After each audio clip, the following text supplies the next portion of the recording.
Hey everybody. In this podcast, I'm going to give a brief rundown on the Peninsular Campaign.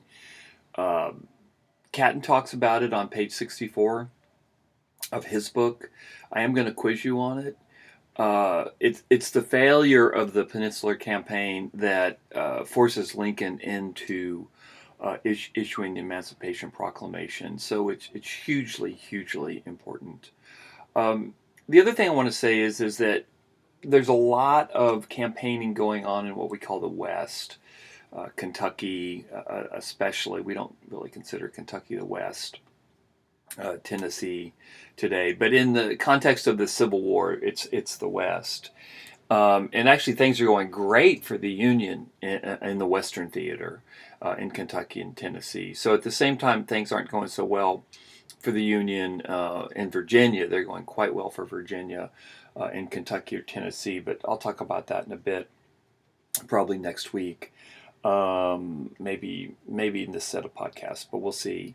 But for right now, let's just stay focused on Virginia. Virginia is the theater that both at the time and subsequently has received the most attention for in the Civil War. It's what people tend to focus on when they think about the Civil War. The very tiny area geographically between Washington and Virginia, which is going to cost hundreds of thousands of lives for both sides between 1861 and 1865.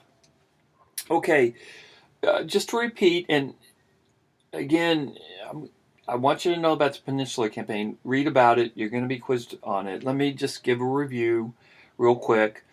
In July of 61, there was this ill ill-conceived battle at Manassas, the first Bull Run, as we call it. Union troops were defeated.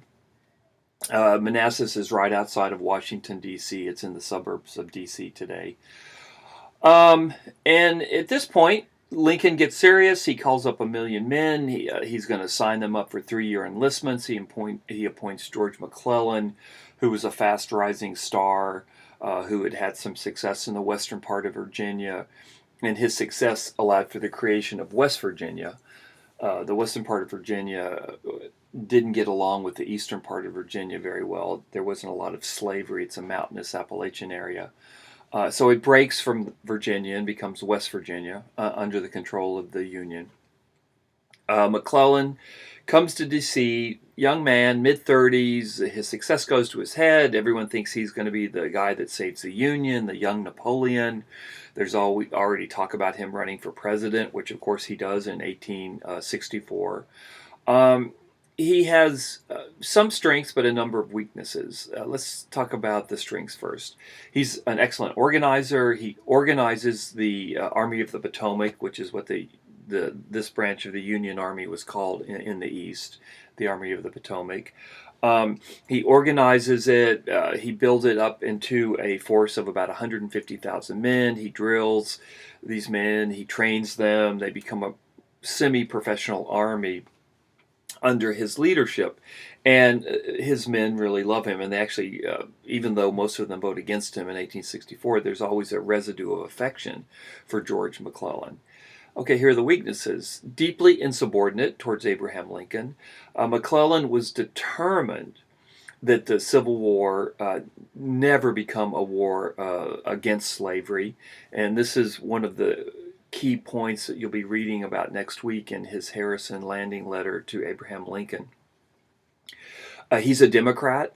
He's a member of the Democratic Party. In 1864, he's going to run for president on the Democratic Party. So politically, he and Lincoln are opposed. He just despises Lincoln. He doesn't have much respect for him. So that's one problem. Lincoln could deal with that because, as I said before, Lincoln was quite confident, and he didn't really care what McClellan did as long as McClellan brought him victories. But by the end of 1861, early 1862, even Lincoln is getting frustrated with McClellan. McClellan gets sick at the end of 1861. There just seems to be delay. And then what happens in Congress, a bunch of folks in the Senate and the House of Representatives who are Republicans begin to look at McClellan with a lot of suspicion. They wonder if he is really for the Union cause. There's whispers that he's a traitor. That's why he's not moving the army. Um, and I think it was March of '62. It's very embarrassing as the Confederate forces who had been deployed just outside of Washington, D.C., near Manassas, they retreated back towards Richmond voluntarily. They retreated back to a line that was more easily defensible or defendable. And then when reporters went to the lines at Manassas, it was very embarrassing because it was pretty clear that McClellan had completely overestimated by 3 to 4 times the number of Confederate troops that were holding this position right outside of D.C., which is something McClellan tended to do. So by March of '62, we're just about a year into the Civil War in the East. There is a lot of pressure on McClellan. There's a lot of frustration. Lincoln is saying to McClellan, okay, when are you going to move? I've done everything you've asked. I've raised the army. I've given you all the equipment. When are we going to see evidence of a march on Richmond? And so McClellan comes up with a plan. He is going to move his army down the Potomac River, down the Chesapeake Bay, and he's going to attack Richmond. And again, remember, Richmond is the capital of the Confederacy. And I have a map of the peninsula that we're talking about. If you've ever been to that part of Virginia, it's the rivers there are massive. It's not like Texas, where the rivers you can walk across most Texas rivers, especially in the summer. These are real rivers. They're very deep. They go into the Chesapeake Bay. And unfortunately for the Union, the rivers in Virginia were more or less horizontal in the sense that they went from west to east. So, long story short, they're a barrier to the Union Army attacking from D.C. to Richmond. You've got these massive waterways that somehow the Union Army has to get across, which is no small thing. So McClellan comes up. It's actually not a bad plan. He's gonna bypass the rivers. He's gonna float about 120,000 men or so down the Chesapeake, and he's gonna land at a place called Fort Monroe. And this is the edge of the peninsula between the James River and the York River. This is why it's called the Peninsula Campaign. And so in March 17th, I guess, of 1862, this is McClellan's plan. He's gonna float this enormous Union army, well over 100,000 men.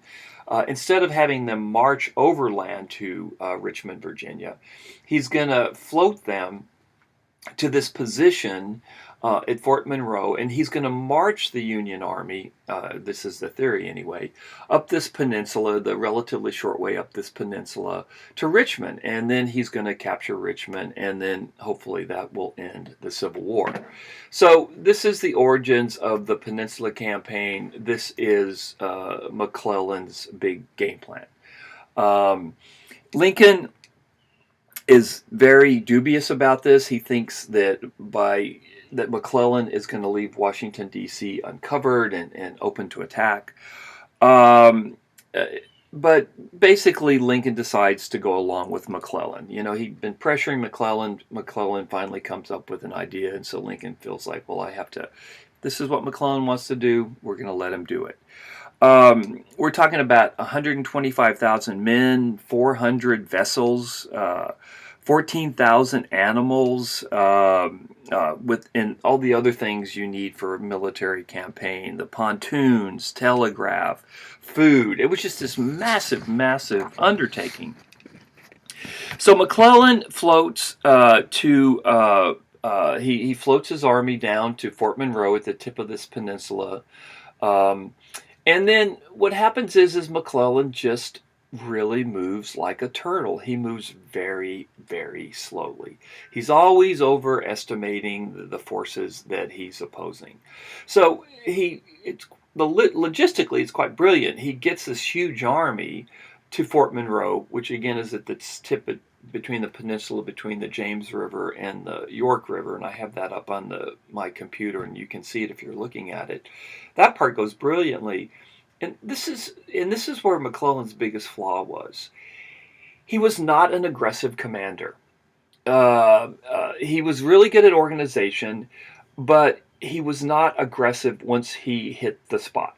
He was always over worried about what the enemy was going to do to him. He didn't think too much about what he was going to do to the enemy, and it made him very, very cautious and very, very passive. So although he's got this huge army, within a couple of weeks of over 100,000 men at the tip of the peninsula between the York River and the James River, he moves very slowly to Richmond.